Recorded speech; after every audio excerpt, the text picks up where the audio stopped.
ඔයාලා දන්නවද සමහර කට්ටිය ඉන්නවා එයාලා මාර විදිහට ඔයාලගේ එනර්ජි එක ඩ්‍රේන් කරනවා. ඔයාලගේ එනර්ජි එක මාර විදිහට යූස් කරනවා. දැන් හිතන්නකෝ මම මෙහෙම එක්සැම්පල් එකක් ගන්න right?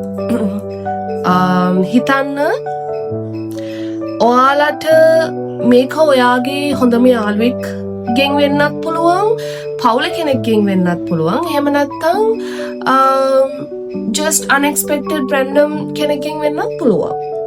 ඒ කියන්නේ ඔයාලා ළඟට එනවා, ඔයාලට දුක කියනවා, එයාලගේ ප්‍රෙෂර් එක ඔයාට just ආත් එක ෂෙයා කරනවා, එයාලගේ ස්ට්‍රෙස් එක ඔයාට කියනවා, එයාලගේ හැමදේම ඔයාට කියනවා right?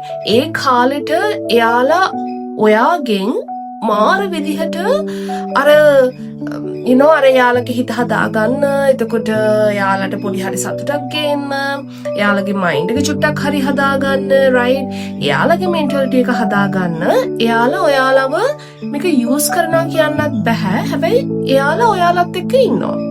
හැබැයි එයාලගේ කියන්නේ මේක එයාලට වැරද්දක් කියන්නත් බෑ. එයාලගේ මෙන්ටැලිටි එක එයාලා මොකක් හරි ප්‍රශ්නකෙම ඉන්නවා නම් ඒක එයාලගේ ඒ සිටුේෂන් එකත් එක්ක තියෙන මානසික තත්ත්වය.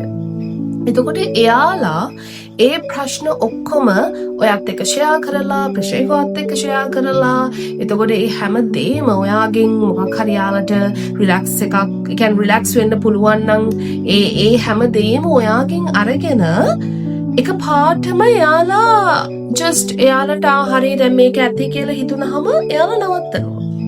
right? එතකොට සමහර වෙලාවට ඒකෙන් ගොඩාක් වෙලාවට bad impact එකක් තියෙන්නේ එයාට නෙමෙයි ඔයාට. මොකද ඔයා කෙනෙක් වෙනුවෙන් සෑහෙන එනර්ජි එකක් දෙනවා. සමහරක් වෙලාවට ඔයාගේ මුළු attention එකම ඒ කෙනා වෙනුවෙන් ඔයා දෙනවා වෙන්න පුළුවන්. right? එහෙම වෙන්න පුළුවන්. මුළු attention එකම එතකොට ඔයාලා මාර විදිහට distract වෙනවා, ඔයාලගේ වැඩ පාඩු වෙනවා. එතකොට ඒ හැමදේම මේ ඒ කාලය ඇතුළත මේ ඔයාගේ ඔළුවේ තියෙන එයාලා ගැන වෙන්න පුළුවන්. හැබැයි එයාලට ඕකේ කියලා හිතුනහම, දැන් මේක ඇති කියලා හිතුනහම එයාලා යනවා. right? ඉතින් ඒ වගේ situations ගොඩාක් වෙනවා.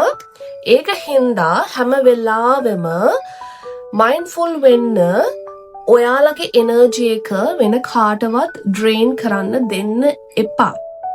right? ඒ කියන්නේ ඔයාට ඔයාව තේරෙනවා නම් ඔයාට මට මෙයා හින්දා මාර, ඒ කියන්නේ ඔළුවට මාර ටයර්ඩ්, මාර ප්‍රෙෂර් එකක්, ඒ කියන්නේ මගේ එනර්ජි එකත් ලෝ වෙනවා, මට මගේ වැඩක් කරන්න එනර්ජි එකක් නැහැ, මට අර නිකන් ඒක දැනෙන්නේ නැහැ, ඒ වයිබ් එක නැහැ, මගේ අර just මගේ පොසිටිව් සයිඩ් එක, පොසිටිව් එනර්ජි එක නිකන් අඩු වෙනවා වගේ දැනෙනවා නම් ආට කෙනෙක් එක්ක ඉන්නකොට please boundaries හදාගන්න and අයින් වෙන්න. මෙහෙමයි මම මේක කියන්නේ. දැන් සමහර අපි රිලේෂන්ෂිප් එකක් ගත්තොත් එහෙම obviously ඒ රිලේෂන්ෂිප් එකේ ඇතුළ අපිට අනිත් කෙනාගේ අපිට ඒ කියන්නේ දුක අහන්න හරි එයාට සපෝට් කරන්න, එයාට ඉමෝෂනලි ඒ සපෝට් එක දෙන්න පුළුවන්. obviously we can.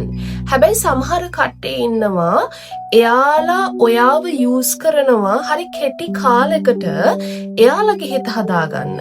අන්න ඒ සිටුේෂන්ස් වලදී මාර විදිහට පරිස්සම් වෙන්න, බවුන්ඩරිස් හදාගන්න. මොකද ඔයාට ඔයාගේ එනර්ජි එක මාර විදිහට වටිනවා. right? එතකොට ඔයාට ඔයාගේ වැඩ ටික කරගන්න, එතකොට ඔයාගේ ලයිෆ් එකේ සමහරක් විට ඔයා ගේමක් ගහන කෙනෙක් වෙන්න පුළුවන්, ඔයා ගෝල් එකකට යන කෙනෙක් වෙන්න පුළුවන්. ඒක හින්දා තව කෙනෙක්ට ඔයාගේ එනර්ජි එක ඩ්‍රේන් කරන්න දෙන්න එපා. right? ඉතින් ඒකින්ද ඒක හොඳට ඔළුවේ තියාගන්න. ඔයාලට එහෙම නිකන් දැනෙනවා නම් right? please එතනින් අයින් වෙන්න, boundaries හදාගන්න. මේක අර misunderstand කරගන්න එපා.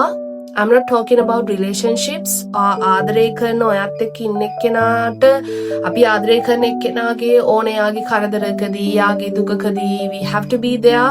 අපි යාලත් එක්ක ඉන්න ඕනේ. ඒක අපි it's okay. මොකද ඒක දෙන්නෙක් එකතු වෙලා එකට යන ගමනක්. කට්ටක් කාගෙන හරි මොකක් හරි. හැබැයි අර temporary තව කෙනෙක් ඔයාව తాවකාලිකව හරි එයාලට ඕන වෙද්දි ඔයා ළඟට ඇවිල්ලා එයාලගේ මුළු ඔක්කොම ඔයාගේ ඔළුවට දාලා ඔයාලගේ එනර්ජි එක ඩ්‍රේන් කරනවා නම් අන්න ඒ තැන් වලින් ප්ලීස් අයින් වෙන්න. මොකද තව කෙනෙක්ගේ දුක අහලා තව කෙනෙක්ගේ ප්‍රශ්න ඔයාගේ ඔළුවට දාගෙන එහෙම එනර්ජි එක ඩ්‍රේන් කරන්න එපා. එහෙම කරන්න දෙන්න එපා. right? මට ඒක කියන්න මතක් වුණා මම කිව්වා ඔයාලට එහෙම වෙලා තියෙනවා නම් ප්ලීස් ආපහු එහෙම වෙන්න දෙන්න එපා. මොකද කෙනෙක්ගේ එනර්ජි එක ඩ්‍රේන් කරනවා කියන්නේ කියන්නේ දැන් හිතන්නකෝ මම කියලා මගේ එනර්ජි එක අඩු වෙනවා කියන්නේ මම තව කෙනෙක්ගේ ප්‍රශ්න ඔලුවට දා ගන්නවා කියන්නේ తాවකාලිකව මගේ ළඟට එන කෙනෙක්ගේ ප්‍රශ්න ඔක්කොම ඔලුවට දාගෙන මං එයා හින්දා ඩිස්ට්‍රැක්ට් වෙනවා කියන්නේ ඒක හරිම useless දෙයක්. හරිද? මොකද ඒ කාලේ ඇතුළත මට සෑහෙන දේවල් මිස් වෙන්න පුළුවන් නේ. ඉතින් ඒක හින්දා පොඩ්ඩක් careful වෙන්න. මේක ගොඩක් වෙලාවට වෙන්න පුළුවන්.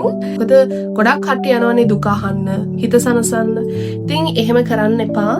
හැම වෙලාවෙම protect කරගන්න ඔයාලගේ energy එක. That's it.